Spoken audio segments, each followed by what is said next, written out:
So I'm officially recording. Hila, over to you. Okay, so hi everybody. It's very, very exciting and bizarre to see you this way. And exciting because we've been working so hard to make this happen. So thank you all for coming and attending. Tamar, can you also control the mute of people who are not muted? Thanks. I can as well. Thank you.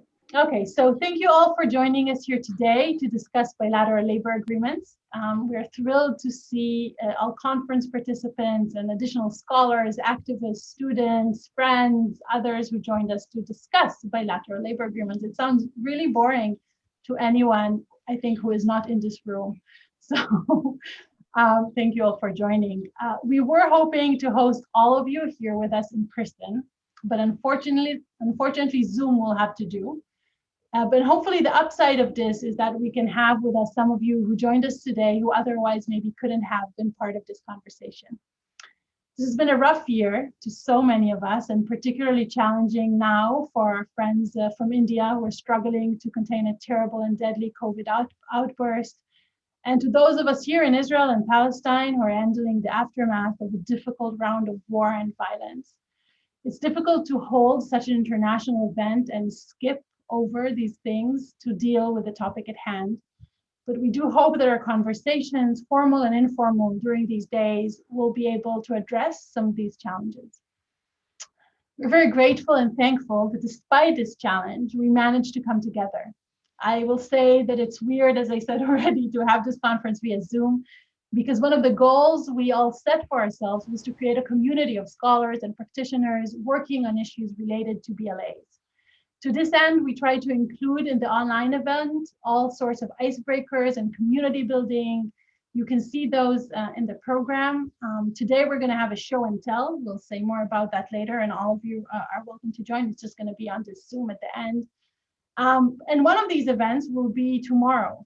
We'll switch to another platform. We'll leave Zoom and move to Wonder. Wonder is a platform that makes it feel as if we're in a cocktail party and allows group conversations and easy ways to split from the group to smaller groups and move between conversation circles. We'd like to imagine this kind of Wonder space as an outside, the corridor of this room. So I'm going to paste here in the chat in a second when I finish the link to Wonder. And any one of you who wants to break off to discuss articles or anything else during the conference, during our breaks, or maybe even during some of the talks, though I encourage you not to, you can break up from the group and are welcome to enter that space. And we'll also all be there tomorrow to have informal chats. So before we begin today, a few technical elements. The Zoom link you received and you're all using because you're here is the link for all sessions of this event. When you enter, please mute yourself. You're supposed to be muted upon entrance, but if that doesn't happen, please mute yourself to allow the session to continue. Each paper, as you saw in the program, is scheduled for 40 minutes, 10 minutes presentation by authors, 10 minutes response by commentators, and 20 minutes for question and answers. Questions can be asked via chat, or preferably, because we do want to hear everybody, by raising hand and asking or commenting directly. Either Tamar, Megiddo, and we'll talk in a second, or I will moderate these questions and answer sessions. This event was initiated in the TrafLab research group that I lead. Many of us are here, so it's great to see all of you too.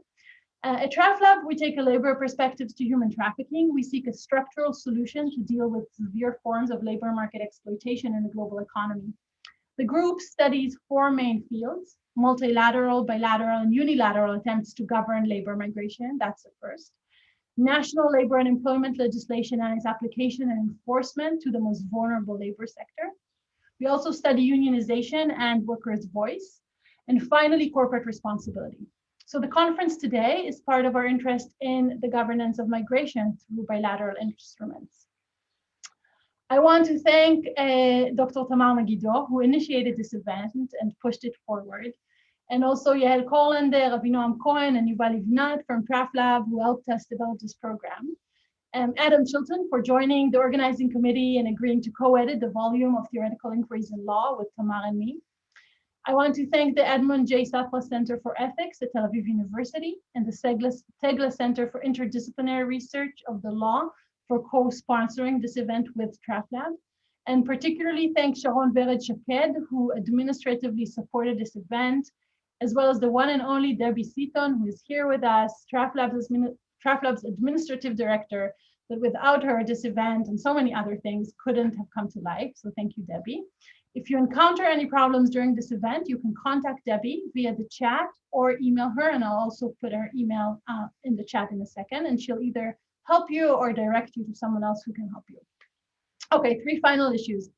First of all, this event is recorded. It's recorded in speaker view.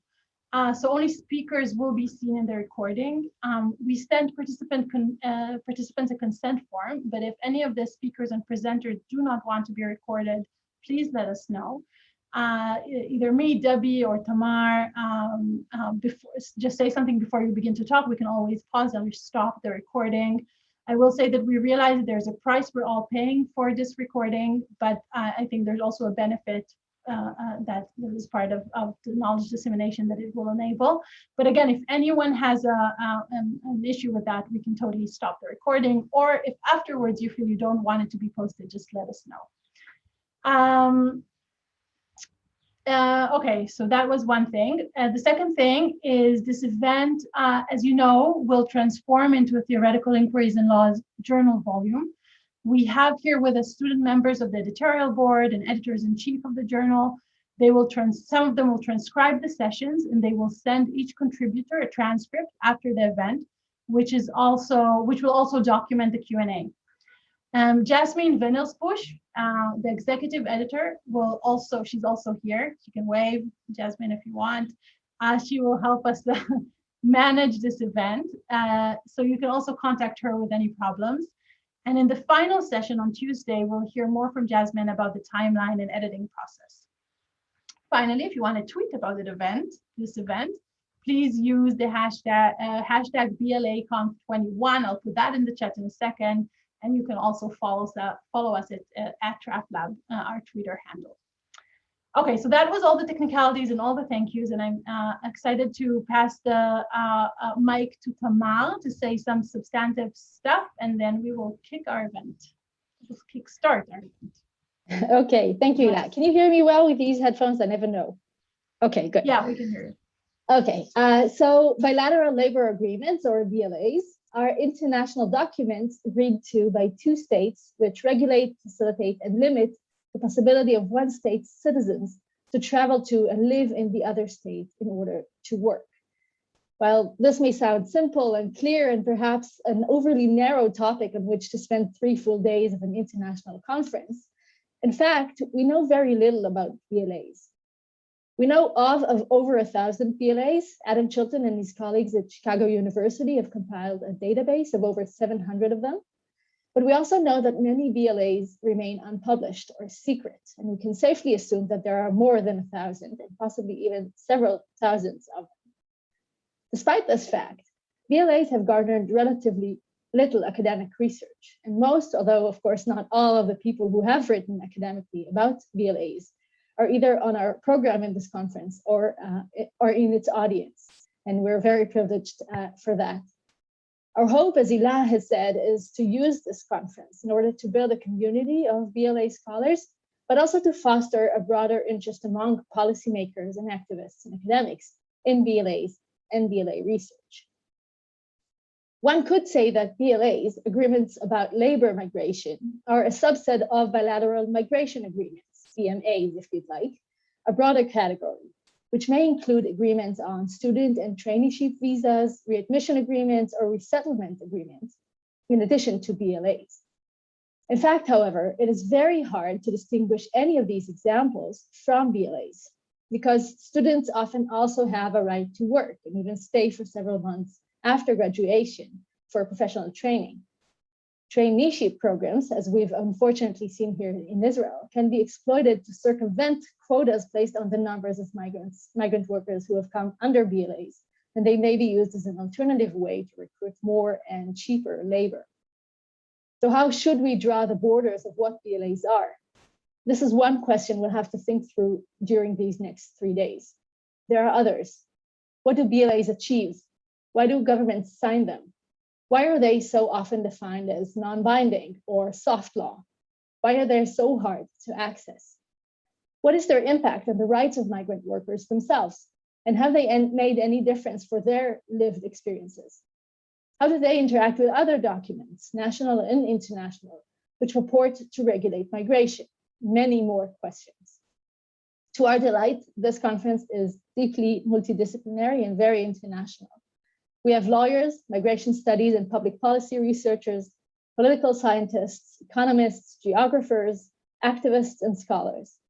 We also expect many more perspectives to be contributed from the diverse audience who has registered for the conference from both academia and practice, civil society, governments, and international institutions. So thank you all very much for joining us. And without taking any more of your time for introductions, let us now move ahead to our first panel,